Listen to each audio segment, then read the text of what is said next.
cross-examination of experts.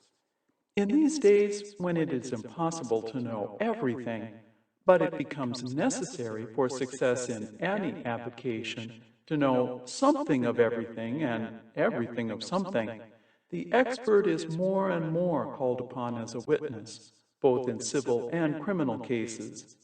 In these times of specialists, their services are often needed to aid the jury in their investigations of questions of fact relating to subjects with which the ordinary man is not acquainted. The cross-examination of various experts, whether medical, handwriting, real estate, or other specialists, is a subject of growing importance, but it is intended in this chapter merely to make some suggestions and to give a few illustrations of certain methods that may be adopted with more or less success in the examination of this class of witnesses. It has become a matter of common observation that not only can the honest opinions of different experts be obtained upon opposite sides of the same question, but also that dishonest opinions may be obtained upon different sides of the same question. Attention is also called to the distinction between mere matters of scientific fact and mere matters of opinion. For example, certain medical experts may be called to establish certain medical facts which are not mere matters of opinion. On such facts, the experts could not disagree, but in the province of mere opinion, it is well known that the experts differ so much among themselves that but little credit is given to mere expert opinion as such. As a general thing, it is unwise for the cross-examiner to attempt to cope with the specialist in his own field of inquiry. Lengthy cross-examinations along the lines of the expert's theory are usually disastrous and should rarely be attempted. Many lawyers, for example, undertake to cope with a medical or handwriting expert on his own ground. Surgery, correct diagnosis, or the intricacies of penmanship. In some rare instances, more especially with poorly educated physicians, this method of cross-questioning is productive of results. More frequently, however, it only affords an opportunity for the doctor to enlarge upon the testimony he has already given, and to explain what might otherwise have been misunderstood or even entirely overlooked by the jury. Experience has led me to believe that a physician should rarely be cross-examined on his own specialty, unless the importance of the case has warranted so close a study by the counsel of the particular subject under discussion as to justify the experiment. And then only when the lawyer's research of the medical authorities, which he should have with him in court, convinces him that he can expose the doctor's erroneous conclusions, not only to himself, but to a jury who will not readily comprehend the abstract theories of physiology upon which even the medical profession itself is divided. On the other hand, some careful and judicious questions seeking to bring out separate facts and separate points from the knowledge and experience of the expert will tend to support the theory of the attorney's own side of the case, are usually productive of good results.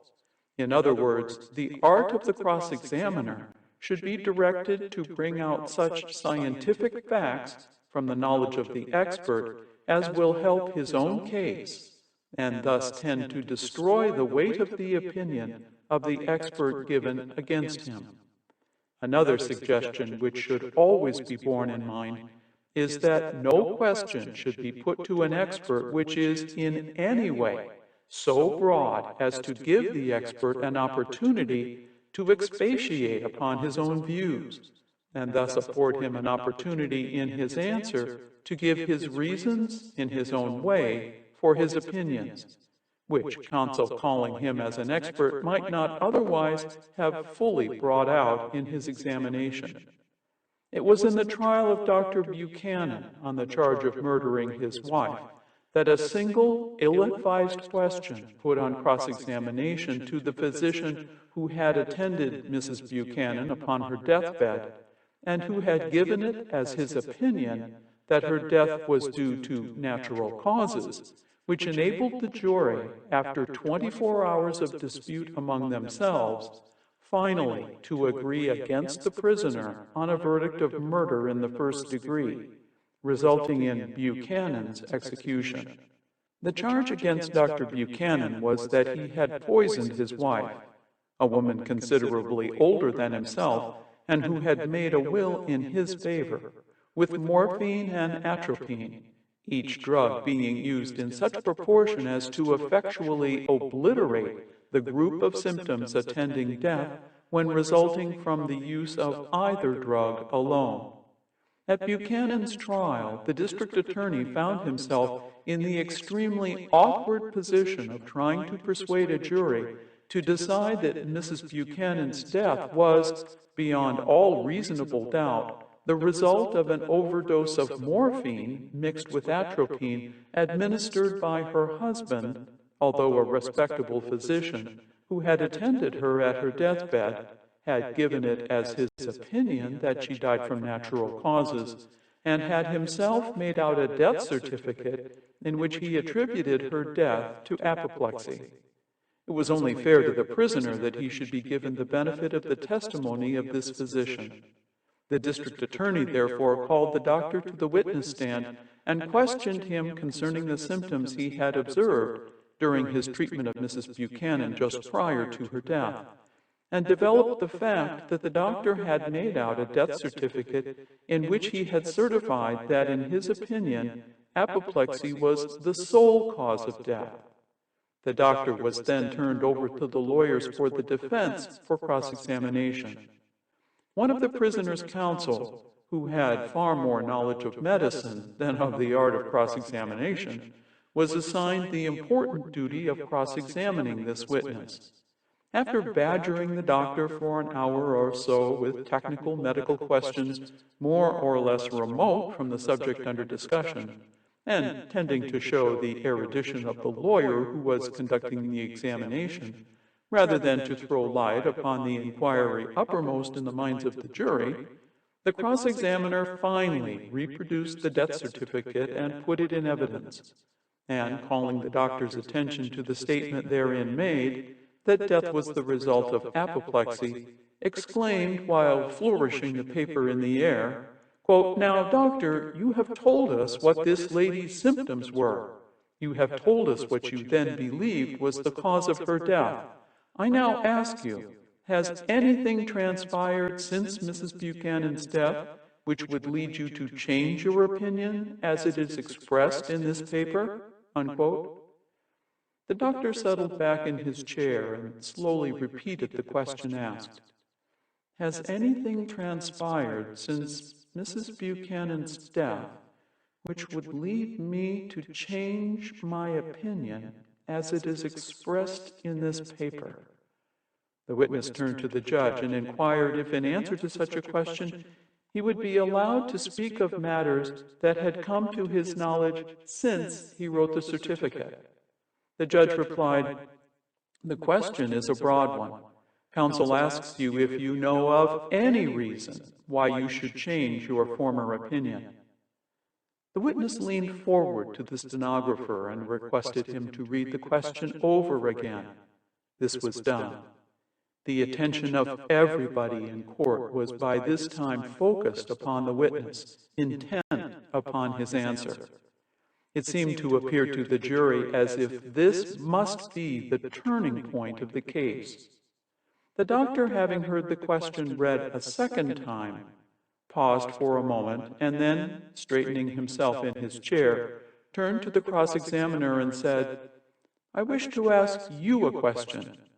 Has the report of the chemist telling of his discovery of atropine and morphine in the contents of this woman's stomach been offered in evidence yet?" The court answered, "It has not." "One more question," said the doctor. "Has the report of the pathologist yet been received in evidence?" The court replied, "No."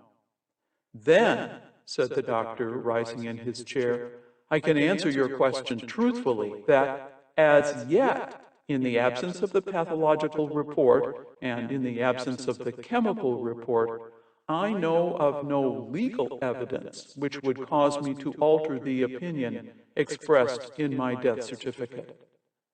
It is impossible to exaggerate the impression made upon the court and jury by these answers. All the advantage that the prisoner might have derived from the original death certificate was entirely swept away. The trial lasted for fully 2 weeks after this episode. When the jury retired to their consultation room at the end of the trial, they found they were utterly unable to agree upon a verdict. They argued among themselves for 24 hours without coming to any conclusion. At the expiration of this time, the jury returned to the courtroom and asked to have the testimony of this doctor reread to them by the stenographer. The stenographer, as he read from his notes, reproduced the entire scene which had been enacted 2 weeks before. The jury retired a second time and immediately agreed upon their verdict of death. The cross-examinations of the medical witnesses in the Buchanan case, conducted by this same medical legal wonder, were the subject of very extended newspaper praise at the time, one daily paper devoting the entire front page of its Sunday edition to his portrait. How expert witnesses have been discredited with juries in the past should serve as practical guides for the future.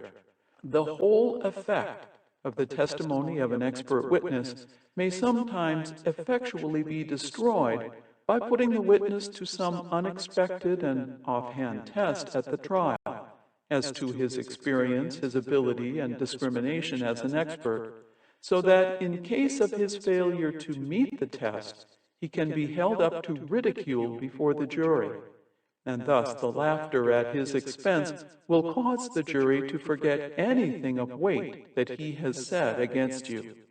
I have always found this to be the most effective method to cross-examine a certain type of professional medical witnesses now so frequently seen in our courts.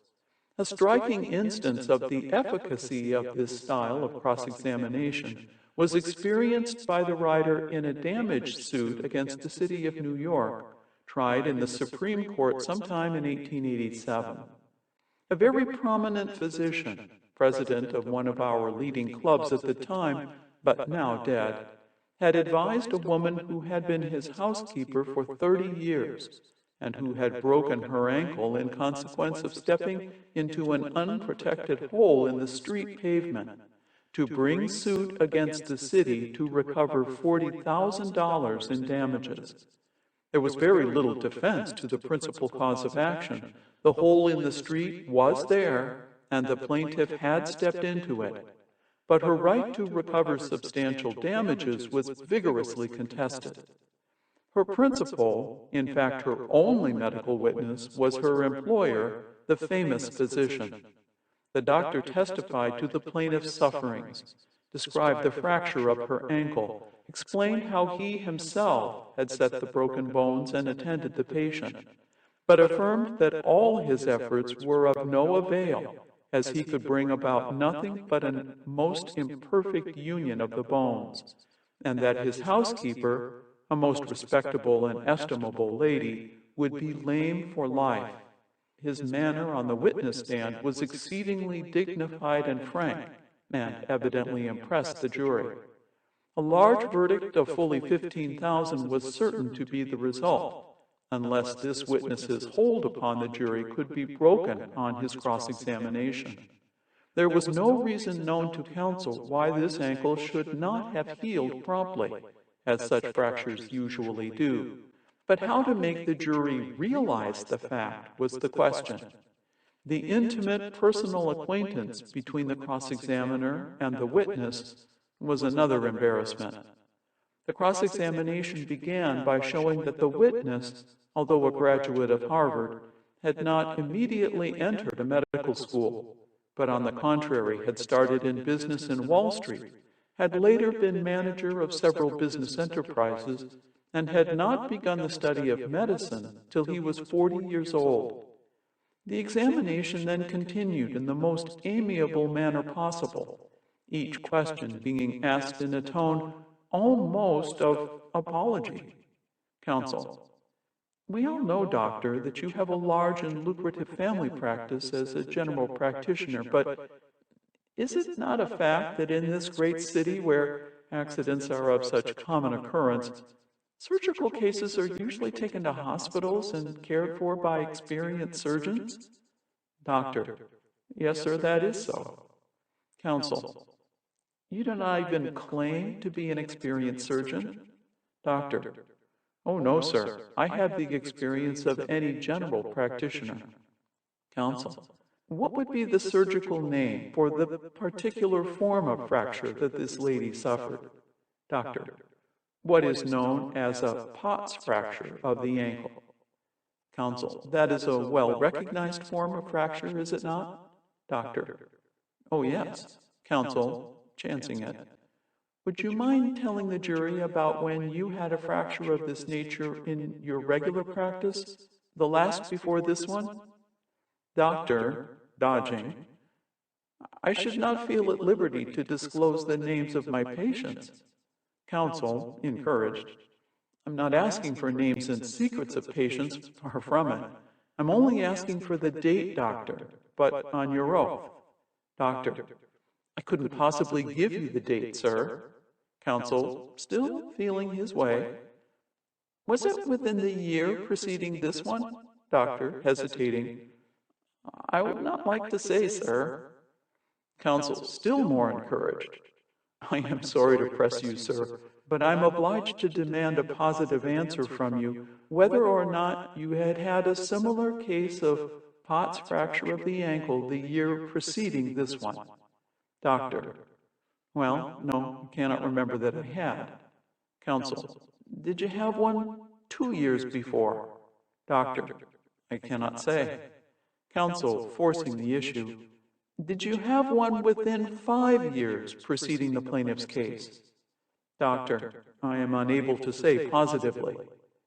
Counsel, appreciating the danger of pressing the inquiry further, but as a last resort: Will you swear that you ever had a case of Pott's fracture within your own practice before this one? I tell you frankly, if you say you have, I shall ask you day and date, time, place, and circumstance. Doctor, much embarrassed: Your question is an embarrassing one. I should want time to search my memory. Counsel, I'm only asking you for your best memory as a gentleman and under oath. Doctor, if you put it that way, I will say I cannot now remember of any case previous to the one in question, excepting as a student in the hospitals. Counsel: But does it not require a great deal of practice and experience to attend successfully so serious a fracture as that involving the ankle joint? Doctor: Oh, yes. Counsel: Well, doctor, speaking frankly, wouldn't you admit that Pott's fractures are daily being attended to in our hospitals by experienced men, and the use of the ankle fully restored in a few months' time?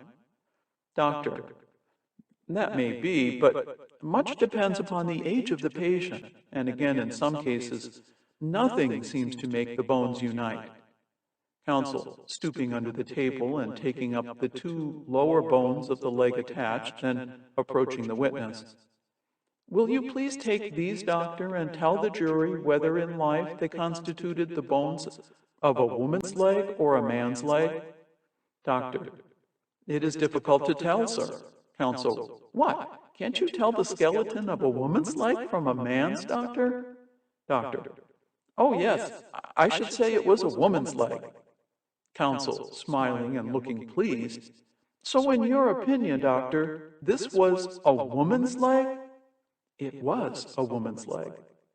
Doctor, observing counsel's face and thinking he had made a mistake: Oh, I beg your pardon, it is a man's leg, of course. I had not examined it carefully. By this time, the jury were all sitting upright in their seats and evinced much amusement at the doctor's increasing embarrassment. Counsel, still smiling: Would you be good enough to tell the jury if it is the right leg or the left leg? Doctor, quietly but hesitatingly. It is very difficult for the inexperienced to distinguish right from left. This is the right leg. Counsel, astonished. What do you say, doctor? Doctor, much confused. Pardon me, it is the left leg. Counsel, were you not right the first time, doctor? Is it not, in fact, the right leg? Doctor, I don't think so. No, it is the left leg. Counsel, again stooping and bringing from under the table the bones of the foot attached together and handing it to the doctor.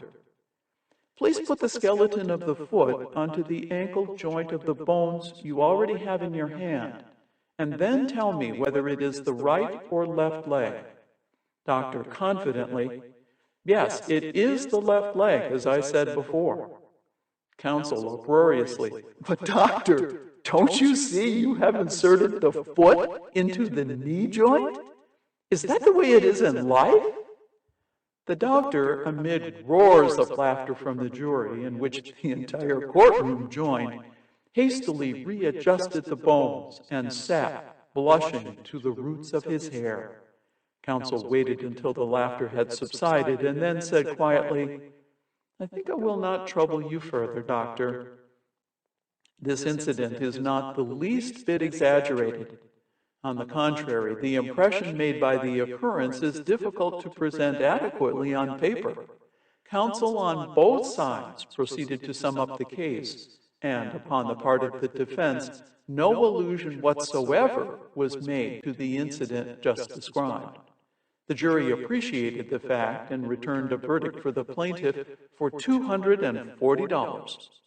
Next day, the learned doctor wrote a 4-page letter of thanks and appreciation that the results of his stage fright had not been spread before the jury in the closing speech. An estimate of the susceptibility of occasional juries, drawn from some country panels, to have their attention diverted from the facts in a case by their fondness for entertainment, has at times induced attorneys to try the experiment of framing their questions on cross-examination of medical experts so that the jury will be amused by the questions themselves and will overlook the damaging testimony given by a serious-minded and learned opposing medical witness. An illustration of this was afforded not long ago by a case brought by a woman against the trustees of the New York and Brooklyn Bridge. The plaintiff, while alighting from a bridge car, stepped into the space between the car and the bridge platform and fell up to her armpits. She claimed that she had sustained injuries to her ribs, lung, and chest, and that she was suffering from resultant pleurisy and intercostal neuritis. A specialist on nerve injuries, called by the defense, had testified that there was nothing the matter with the plaintiff, as he had tested her with the stethoscope and had made a thorough examination, had listened at her chest to detect such rales as are generally left after pleurisy, and had failed to find any lesions or injuries to the pleural nerves whatsoever. The attorney for the plaintiff, Mirabeau L. Towns of Brooklyn, had evidently correctly sized up the particular jury who were to decide his case, and proceeded to cross-examine the doctor in rhyme, which the learned physician, absorbed in his task of defending himself, did not notice till the laughter of the jury advised him that he was being made ridiculous. Mr. Towns arose and said, Now, doctor, please listen to me. You say for the sake of a modest fee, you examined the plaintiff most carefully? Answer, I tried to do my duty, sir. But you saw no more than you wanted to see? What do you mean, sir? Well, you laid your head upon her chest? I did. That was a most delightful test? Well, it is the common way of ascertaining if there is anything abnormal in the lungs. And you mean to say, doctor, that if your ears are as good as mine, and with your knowledge of medicine, A mangled plura's rail and rattle you'd hear as plain as guns in battle? I mean to say this and no more, that it would be impossible, if a person was suffering from a lacerated pleura, for me not to detect it by the test I made. Now, you did this most carefully? I did. For you had to earn your expert's fee? Of course I was paid for my examination, but that had nothing to do with it. I want you to understand that I made my examination most conscientiously. Can you swear that you saw no more than you wanted to see? I saw nothing. And each of her ribs, on your oath as a scholar, was as good and sound as a daddy's dollar? Outburst of laughter, and the judge used his gavel. Dr. Blank appealed to the court for protection, but Mr. Towns continued. You say you think she was malingering? I do. So when the poor creature ventured to cope with you and your science and your stethoscope, for her you'll acknowledge there was little hope? I have come here to tell the truth, and I maintain that it would be very hard for a young woman of her type to deceive me. Renewed laughter, and the judge's gavel fell with greater force. Counsel was admonished, but he continued. She might scream in anguish till the end of her breath. Your opinion once formed, you'd hold until death? Not answered. Though she fell through a hole clear up to her arm, and that's quite a fall, it did her no harm. In fact, if she'd fallen from Mount Chimborazo, you'd say she's unhurt and continue to say so. Such a fall from such a height, one might observe, might break all her ribs, but ne'er injure a nerve? The doctor. Your Honor, I don't wish to be made ridiculous by this gentleman, and I protest against his questions. They are unfair. Before the court could rule, Mr. Towns continued. And you hope to be seized with the dance of St. Vitus if you found on the plaintiff intercostal neuritis? The doctor. Your Honor, I refuse to answer. Here the judge interfered and admonished counsel that he had pursued this line of inquiry long enough. That Mr. Towns was correct in his estimate of this absurd panel of jurors was shown by a very large verdict in favor of his client, and by a request signed by each one of the jurors personally that counsel would send them a copy of his cross-examination of the defendant's doctor. As distinguished from the lengthy, though doubtless scientific, cross-examination of experts in handwriting, with which the profession has become familiar in many recent famous trials that have occurred in this city, the following incident cannot fail to serve as a forcible illustration of the suggestions laid down as to the cross-examination of specialists. It would almost be thought improbable in a romance, yet every word of it is true. In the trial of Ellison for felonious assault upon William Enriquez, who had brought Mr. Ellison's attention to his daughter, Mrs. Lila Noam, to a sudden close by forbidding him his house, the authenticity of some letters, alleged to have been written by Mrs. Noam to Mr. Ellison, was brought in question. The lady herself had strenuously denied that the alleged compromising documents had ever been written by her. Counsel for Ellison, the late Charles Brooke, Esquire, had evidently framed his whole cross-examination of Mrs. Noam upon these letters, and made a final effort to introduce them in evidence by calling Professor Ames, the well-known expert in handwriting. He deposed to having closely studied the letter in question, in conjunction with an admittedly genuine specimen of the lady's handwriting, and gave it as his opinion that they were all written by the same hand. Mr. Brooke then offered the letters in evidence and was about to read them to the jury when the Assistant District Attorney asked permission to put a few questions. District Attorney. Mr. Ames, as I understood you, you were given only one sample of the lady's genuine handwriting, and you base your opinion upon that single exhibit. Is that correct? Witness: Yes, sir, there was only one letter given me, but that was quite a long one, and afforded me great opportunity for comparison. District Attorney: Would it not assist you if you were given a number of her letters with which to make a comparison? Witness: Oh yes, the more samples I had of genuine handwriting, the more valuable my conclusion would become. District Attorney, taking from among a bundle of papers a letter, folding down the signature and handing it to the witness. Would you mind taking this one and comparing it with the others, and then tell us if that is in the same handwriting? Witness, examining paper closely for a few minutes: Yes, sir, I should say that was the same handwriting. District Attorney: Is it not a fact, sir, that the same individual may write a variety of hands upon different occasions and with different pens? Oh, yes, sir, they might vary somewhat. District Attorney, taking a second letter from his files, also folding over the signature and handing it to the witness. Won't you kindly take this letter also and compare it with the others you have? Witness, examining the letter: Yes, sir, that is a variety of the same penmanship.